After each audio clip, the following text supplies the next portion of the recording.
बाकीचे जे काही विषय असतील ते मी नंतर इतर सगळ्या, कारण त्या पदाधिकाऱ्यांबरोबर पुणे शहरातील बाकीच्या लोकांबरोबर बोलून मी तुम्हाला बाकीचे निर्णय 1-2 दिवसामध्ये सांगतो. आता कालपासून साधारणतः किती लोकांशी बोलणं झालं? मनसैनिक काही मनसेच्या नेत्यांशी देखील बोलणं झालंय का?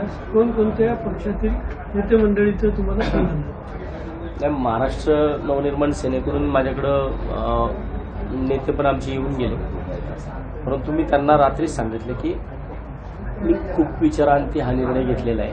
त्यामुळं कृपया माझी सगळ्यांना हात जोडून विनंती आहे, मी घेतलेला निर्णय माघारी घेणार नाही. त्यामुळं मला कुणीही या बाबतीमध्ये मला कृपया फोर्स करू नका, कारण आजपर्यंत आयुष्यामध्ये कधीही माननीय राजसाहेब ठाकरेंना मी फसवलेलं नाही. आणि आता जर मी माघारी येणारच नाहीये तर मग मी साहेबांसंग बोलून त्यांना का फसवू? त्यामुळं मी माझ्या परतीचे 2 स्वतः कापलेले आहेत. त्यामुळं मला कृपया बोलायला लावू नका, मी असं सांगितलं.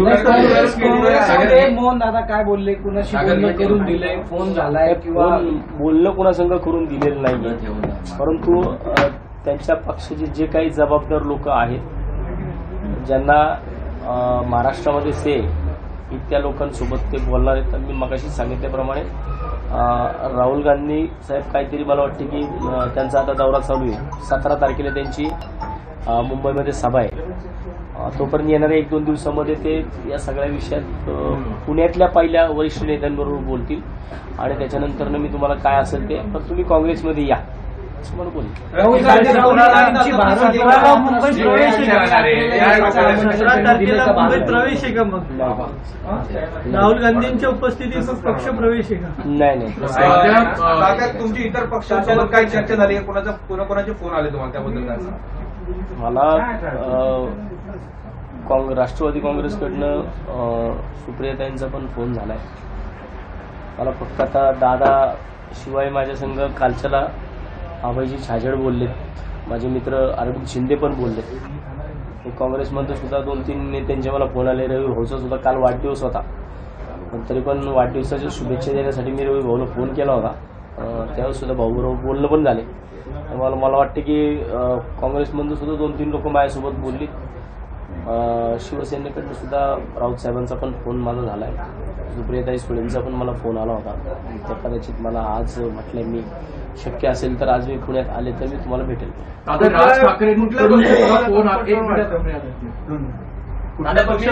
कम्फर्ट वाटतं की हा पक्ष मला अजून इथंच कम्फर्ट आहे. मी या जागेवरती पक्ष सोडलेला आहे मी, पण मी परिपक्व आहे. गेल्या 15 वर्षामध्ये पुणे शहरामध्ये सक्रिय राजकारण करतोय.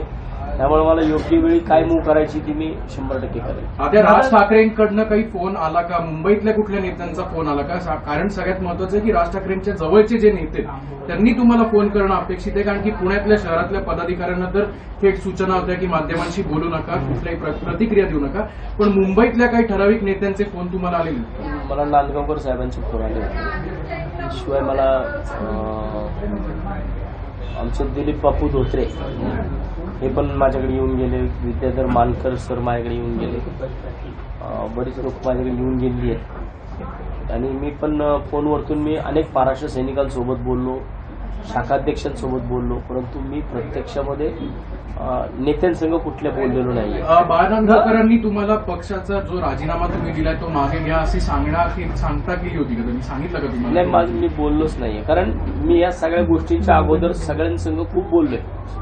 गेली 2 वर्ष झाले मी ह्याच गोष्टी बोलतोय की शहरामध्ये जर पुणे शहरामध्ये पक्ष वाढीला लावायचं असेल, पुणे शहरामध्ये पक्ष वाढवायचा असेल तर मला वाटतं की काही लोक आहेत की जी फक्त या ठिकाणी पक्षाच्या सुपाऱ्या घेतल्यागत काम करतात पुण्यामध्ये. त्या लोकांना थांबवण्यासाठी मी सगळ्यांसोबत बोललो.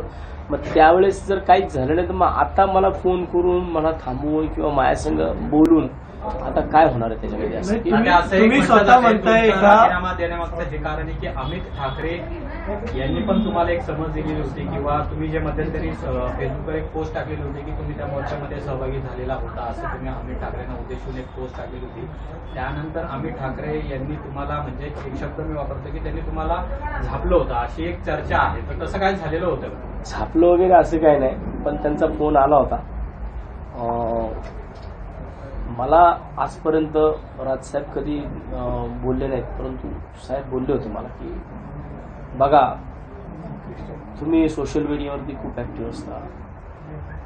तुम्ही थोडं सोशल मीडियावरती पोस्ट टाकताना कशाला टाकता, का टाकता, तुम्हाला सांगतो. बघा, नाही तर तुमचं नशीब तुमच्याच कधीची गोष्ट आहे, कधी बोलतो मोर्चानंतर दुसरी मी साहेबांना त्या दिवशी सांगितलं, साहेब माझं नशीब 25 वर्ष राजसाहेबांसंग आहे. त्यामुळं माझं नशीब काय असेल ते माझं पुढची दिशा ठरवेल. अमित ठाकरेंच्या त्या निर्णयानंतर त्या अशा बोलल्यानंतर तुम्ही हा निर्णय घेतला असं नाहीये. मी पण साहेबांसोबत माझं ह्याच विषयावरती चर्चा होती. साहेबांना फक्त एवढंच बोललो होतो, साहेब मी जी काही फेसबुकला पोस्ट टाकलेली आहे ती फेसबुकची पोस्ट ही पक्षासाठी पॉझिटिव्ह आहे. कृपया तुम्ही पॉझिटिव्हली विचार करा. एवढंच माझं बोलणं आलं. त्याच्यानंतर साहेबांनी फोन ठेवला. असं काय त्याच्यानंतर माझं परत काय बोलणं झालेलं नाही. अमित ठाकरेंनाही कोणी बोलायला लावलं का स्वतःहून अमित ठाकरेंनी केलं असं वाटतं मी त्यांच्या बाबतीत नाही काय गोष्टी बोलू शकत. मला त्यांना कोणी बोलायला लावलं, त्यांना कोण बोलायला लावलं हे मी नाही सांगू शकत. याआधी देखील अमित ठाकरे तुम्ही स्वतः म्हणताय का परकीचे दार तुम्ही स्वतः बंद केले. जर राज ठाकरे स्वतःहून काही बोलले किंवा तुमच्याशी फोनवर संवाद साधला तर तुम्ही त्यांचा विचार करणार आहे का? आता नाही, आता नाही. तात्या 2 वर्ष झाले होते. भोंग्याचा विषय जो होता तो तुम्ही भोंग्याच्या विषयावरनं हा सगळा प्रकरण सुरू झालं होता का? तेव्हाच नाराजी जी होती तुमची तेव्हा तुम्ही अनेक वेळा उघडपणे दाखवली होती. भोंग्याच्या विषयावरनच तुम्ही अनेक वेळा बोललात, मात्र तिथे कोणाचं ऐकू घेतलं नव्हतं असं काही आहे का? भोंग्याच्या विषयावरनं तुम्ही अनेक वेळा उघडपणे तुमची प्रतिक्रिया जी आहे ती माध्यमांना देखील बोलून दाखवली होती. तेव्हापासूनच जे अंतर्गत कल आहे तो तिथूनच त्याचा उदय झाला होता. नाही, असं काही नाही. भोंग्याच्या विषयाला आता 2, 2.5, 3 वर्ष होऊन गेली. त्यामुळे भोंग्याचा विषय आता कुठला राहिला नव्हता. त्यानंतर बऱ्याचदा माझं साहेबांचं बोलणं झालं होतं, भेटीगाठी झाल्या होत्या. त्यामुळं असं काय भोंग्याचा विषय याच्या संग काय संबंध नाही. नेमकं काय झालं होतं मग जे अनेक नेते मंडळी महाराष्ट्र निर्माण सेनेचे पुण्यातले त्यांच्या विरोधातली तुमची गटबाजी? मी या लोकसभेसाठी इच्छुक आहे. गेल्या 1.5 वर्षापासून मी वारंवार सांगतोय.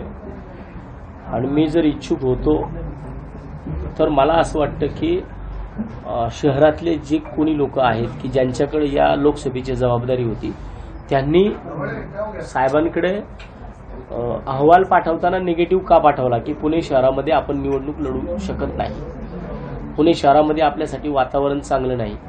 हे जे काही मॅन्युप्युलेटेड केलं गेलं हे का केलं गेलं? कारण आता इथं माझी बहीण बसली आहे. 2012 पाठवले ना साहेबांनी दिलं ना अहवाल. कसं म्हणता नाही दिला? पुण्याची लोकसभेची जबाबदारी असं नसेल ना. मला वाटतं की बाबा बघा, तुम्ही शाखाध्यक्षांना विचारा. ज्या दिवशी मान्य राजसाहेब रागावून गेले त्या दिवशी, त्या आदल्या दिवशी पुणे शहरामध्ये काय झालं? पुणे शहरामधल्या विधानसभा मतदारसंघांमधल्या शाखाध्यक्षांना असं का सांगितलं गेलं की उद्या जर राजसाहेबांनी तुम्हाला लोकसभेच्या संदर्भात विचारलं तर तुम्ही सांगा जेमतेम वातावरण आहे, आपण निवडणूक लढण्यासारखं वातावरण नाहीये. हे का बोलले गेलं? आणि त्याच्यानंतरनं मग ज्यावेळेस अहवाल गेला, मी अहवाल ज्यावेळेस पोहोचला त्यावेळेस मी पण जागेवरती होतो. त्यावेळेस अहवालामध्ये अशा काही गोष्टी दिल्या गेल्या की पुणे शहरामध्ये वातावरण चांगलं आहे पण ह्या इथल्या पदाधिकाऱ्यांमध्ये जमत नाही. मग माझ्या संग न जमवून घेणारे कोण होतं?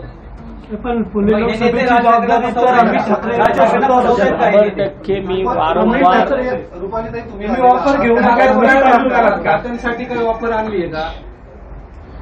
दादांशी बोललीस का तू? पुढे या, पुढे मी माझ्या भावाला जो लोकांसाठी झडतो प्रश्न सोडवतो त्यांना भेटायला आलेली आहे. आणि माझी ऑफर मी कालच त्यांना सांगितली की तुमचं राष्ट्रवादी काँग्रेस पक्षामध्ये स्वागत आहे. मला तुम्ही सगळ्यांनी विचारलं की मध्यस्थी करणार का, तर दादा आणि वसंततात्यामध्ये मध्यस्थी माझी करायची गरज नाही. डायरेक्ट 1 to 1 त्यांचा विषय आहे. पण आता निर्णय ते घेणार आहेत आणि मी त्यांना त्याच्यासाठीच भेटायला आलेली आहे. त्यांना लोकसभाला राहायची.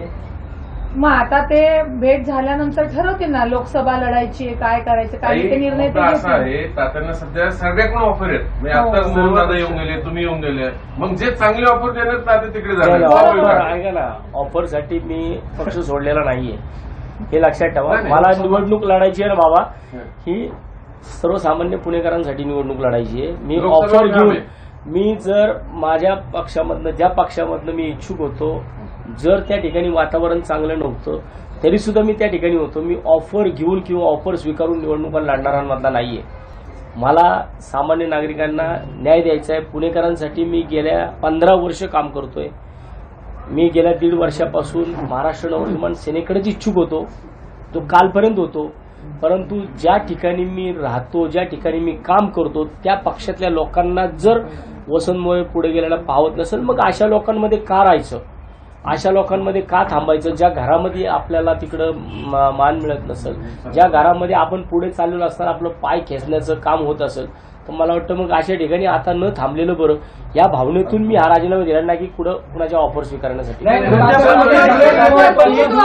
कर्तृत्वाला आणि कामाला वाव देणाऱ्या नेत्यांचा विचार ते करणार आहे असा तो अर्थ आहे. ताई, काय सांगाल तुम्ही ज्या कारणासाठी पक्ष सोडला तेच कारण सांगू, म्हणजे पक्षात घुसमट होतीये, आपलीच लोक पाय ओढतात, पुढे लोक कोण होती? त्याच कारणासाठी बाहेर पडायची वेळ आली. तुम्ही दोघांनी नावं जाहीर केली नाही. मी नावं घेण्याची गरज नाहीये. मला वाटतं की तुम्ही जर ज्या ठिकाणी आता फेसबुक पोस्ट पडतात त्या फेसबुक पोस्टवरच्या कमेंट्स वाचल्या तर सर्वसामान्य महाराष्ट्र सैनिकच त्या कमेंट्समध्ये नावं टाकतोय.